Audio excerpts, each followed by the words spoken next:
అందరికీ నమస్కారం. America Iran మధ్య సీజ్ ఫైర్ వచ్చింది. ఆయిల్ ప్రైజెస్ పడిపోయాయి, మార్కెట్స్ రియాక్ట్ అయ్యాయి. కానీ అసలు ప్రశ్న ఏమిటంటే దుబాయ్ ప్రాపర్టీ ప్రైజెస్ ఎక్స్ప్లోడ్ అవుతాయా?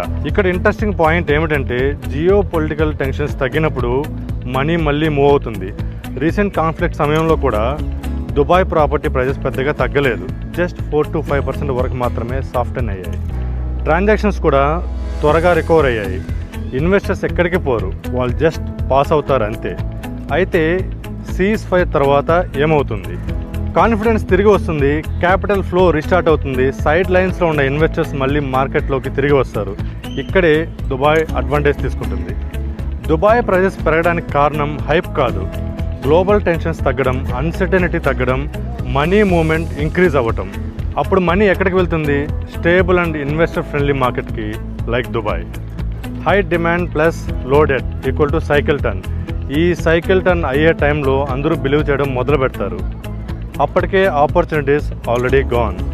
బూమ్ కోసం వెయిట్ చేయకండి, బూమ్ ముందు ఉండండి. మెసేజ్ మీ టుడే, మీ రిక్వైర్మెంట్స్కి సరిపోయే ప్రాపర్టీ సెక్యూర్ చేసుకుందాం before market move. Thank you.